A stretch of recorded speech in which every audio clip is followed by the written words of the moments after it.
Coming up on today's show, Shedeur Sanders' father, Deion Sanders, calls out one of the Browns beat reporters, Mary Kay Cabot. We're going to look at this exchange and then dive into what's going on with Kevin Stefanski and Shedeur Sanders. What's really happening behind the scenes? Is there truth to the narratives, the rumors going around? We're going to look at all of it, so don't go anywhere. And I'm your host, Joey O'Donohue. Before we get into this, if you want Shedeur to play well this Sunday against the Bears, comment 12 down below. I want to know who's rooting for Sanders to succeed, for the Browns to keep winning, because all we do is lose, it seems like, right? We're out of it. I still want wins. If you want Shedeur to succeed, comment 12 down there in that comment section. Who's rooting for the kid? All right, so Mary Kay Cabot, one of the Browns beat reporters who you may know, was on a show talking about Cleveland, as she does, another podcast, and a clip made its way to Instagram of her talking about different things in the Browns organization. So here were some of her takes in this video. It's a 1-minute reel, okay? So this could only be the topics that Deion had an issue with. She starts by saying Shedeur needed to get up to speed, and that's why he wasn't playing early, is that the mental side of things, the analytical standpoint of football, like, changing plays at the line of scrimmage, sliding protections, they said she's saying that he was far behind in that process compared to Gabriel, and that Kevin Stefanski spends time with Shedeur every single day looking at tape and film and trying to help him develop. She then goes on to say that the sabotage narrative that is going around about Stefanski against Shedeur is completely false, and finally ends it off by saying Stefanski has actually been very beneficial and is the reason Shedeur is developing so quickly. Deion Sanders saw this, and here's his response in the comments section. Lies, in all caps. I actually went and saw this for myself. This is my own screenshot. I couldn't believe it. He's in the comment section screaming, lies in all caps. So let's take a look at the topics again, right? Because it has to be in reference to one of these. This is the only things mentioned in the video that he comments lies on. Which part of this is Deion Sanders pointing to? Is it the part that he wasn't up to speed? Is it a complete lie? Or is he saying, because a lot of this was about Stefanski being good for Shedeur, Shedeur's dad commenting lies on this? Let's dive in. Here's what I do know about the whole Stefanski Shedeur situation, okay? This is what I've seen, and these are the reasonable conclusions that I could come to. Number one, it's obvious that Shedeur was not Kevin Stefanski's pick. I don't think it takes a genius to figure that one out at this point. Not only because they drafted Gabriel ahead of him, not only because Shedeur was not starting until Gabriel got injured, but you could go all the way back to preseason to the Browns' actions, and every single day it added up. He was quarterback 4. It seemed like he would have no chance to even play. The Rams game, you're supposed to be looking at Shedeur. All of a sudden, Tyler Huntley comes in at the end. Then Flacco gets benched, and Shedeur is still quarterback 3. Right? I mean, we've looked at these, and he's never got reps with the first teamers, even as quarterback 2, until finally, when he was the starter, obviously he's going to get reps with the ones. And now there's this wildcat, take him off the field and 2-point conversions, right? Well, he's got the hot hand. And so all the actions indicate, well, yeah, Kevin Stefanski thought Dillon Gabriel would be his guy, not Shedeur Sanders. So that you could say with absolute certainty. I also would make the argument that I think Stefanski's system has held Shedeur Sanders back. I don't want to say it's a personal vendetta, right? I don't think it benefits Stefanski to hate Shedeur, right? I think he made a bad evaluation and picked Gabriel over Shedeur. And his system here, not giving Shedeur the reps, right? Not investing those practice reps into him until now, because now it's obvious that he's the better quarterback, number 12. I think that's held Shedeur back, and a lot of Stefanski's play calling, his system where he loves play action, but guess what? We have an awful offensive line, so plays that take long to develop, we don't have time for that. And Shedeur's quarterback that they're coaching to get the ball out quicker than maybe he did at Colorado. So I think Stefanski's system perhaps was bad for Shedeur, but also if Shedeur Sanders is good, that's amazing for the Cleveland Browns. That's great for the NFL. You know how many more eyes are on the Cleveland Browns right now? More than ever.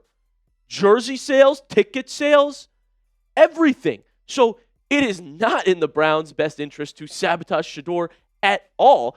Neither it's Kevin Stefanski's, unless Stefanski is trying to get fired, which maybe he is. And we had a report from Albert Brew the other day saying that Stefanski wants to change the scenery, wants to get out of Cleveland, right? That's the only way you could tell me Stefanski is purposefully making Shedeur look bad, purposely making the team look bad, as if he's actively trying to get fired. And that is speculation that we have no necessarily evidence of, right? That would have to be the case for this to be true. But I do think that Coach Prime, the father of Shedeur Sanders, I mean, is that not at least somewhat of a reasonable source? I mean, the quarterback is the guy's son. They talk all the time. I mean, I'm sure they have conversations just like you do with your parents, right? You check in, hey, how are things going? Work's going good. They do the same thing. And so there definitely must be some part of that Mary Kay reporting that is false. And I think it is perhaps the part that Shedeur was, quote-unquote, not up to speed. I think Deion had an issue with that. He's trying to say, my son, he was a football savant coming out of college. He knew what to do. He knows how to slide protections. I've coached him. I feel like that's the thing that he had an issue with. But you tell me in the comment section right now. You think Kevin Stefanski is good or bad for Shedeur Sanders' development? Type G for good, type B for bad. You let me know in that comment section how we feel about the coach and quarterback working together. Curious what the Browns fans think.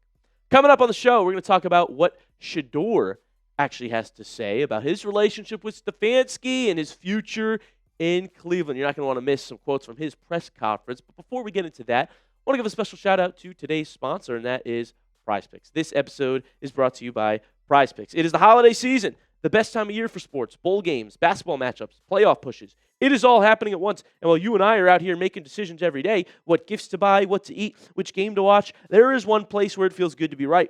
Prize Picks. I love this app, man. It's a lot of fun. They win money doing it. And because I cover the Browns, I have an insight on what pick to make. Coaches tell me they have no problem letting Shedeur rip it. So I picked the more on his passing yards last week, and I was right. Cleveland plays a bad run defense. I'm all in on Quinshon Judkins' projections. And new feature alert, Prize Picks now has early payouts.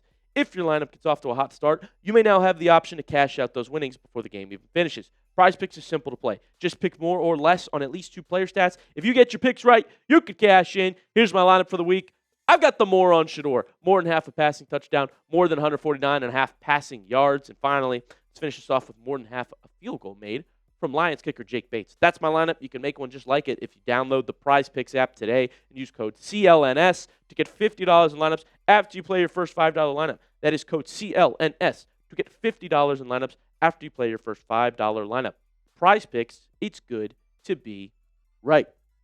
All right, now we're going to take a look at what Shedeur has to say. This was a quote from him a couple weeks ago, actually, on his relationship with Kevin Stefanski. When asked the question, he goes, so you just want to start trouble, huh? Overall, I'm just happy to be here. Coach Stefanski, been coaching since I got here, and he's been doing a very great job with everything that's going on. Reporter follows up, says, but what is your relationship like with him? Shedeur, definitely like a coach. He tells me what I need to do on and off the field. We've definitely grown. Our relationship and everything has grown. I'm just grateful to be here. He doesn't really answer it. I don't think it's perfect. He doesn't say, oh, yeah, our relationship's great. I love him as a coach. We work together every day. He says, our relationship, it's like a coach. He tells me what to do. Look, I'm just happy to be here. He doesn't want to get into it. I don't think that everything is all fine and dandy between those two. Shedeur has repeatedly said it's been very difficult for him, this road, to be sitting as quarterback for. He's wanted to play from day one. There's no mistake about that. And so I do think there was a little bit of, angry that decision Stefanski's made. Maybe you've experienced this in your job too. Your coworker gets the promotion to start off. You're like, okay, great.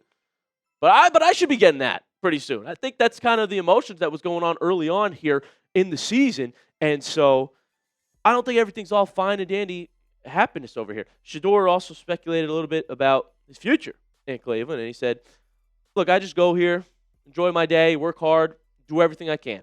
And if I'm here, I'm here. If I'm not, I'm not. Like, it's nothing in my control. So I try to control what I can control. And kind of a scary answer if you think about it. It's not a guarantee that he's here next year. It's not a guarantee that both Kevin Stefanski and Shedeur Sanders are here next year. It might be one or the other, quite frankly, going into next season. Because like I said, I don't think the relationship's perfect. I think there's so many different narratives going on around it that eventually the Cleveland Browns, knowing them, they're going to tap into one of these here and make decisions pretty soon, especially if there are more losing seasons in Cleveland. So again, I don't necessarily think it's a personal issue between the two just yet. I don't think Stefanski, if he was actively sabotaging Shedeur, it would be pretty easy for the head coach to do that, right? Like, for Shedeur to go out there and have 4 touchdowns, there has to be some element of trying to put him in good positions. But to take him off the field, like Stefanski, he just makes dumb decisions, okay? He's an overrated head coach, and we've seen that for years now in Cleveland, and his system, I think, could have been holding Shedeur back. You're seeing him improve now game to game to game because he's actually getting the reps. That's my take on the matter. But if you had to pick one going into next year, if Haslam says you can only have one, Browns fans, Kevin Stefanski or Shedeur, pick one for 2026. Type KS if you're sticking with Stefanski and getting rid of Shedeur. Type SS if you would keep Shedeur before keeping Stefanski. Let me know in that comment section. I'm keeping Shedeur in a heartbeat at this point. But comment what you think down below. That's going to do it for us here on today's show. I have been your host, Joey O'Donohue. Hit that subscribe button so you don't miss a single piece of Cleveland Browns news, updates with the coach, with the quarterback, everything Cleveland Browns. We live and breathe the team here on this show. So appreciate you guys all tuning in, and we'll see you next time.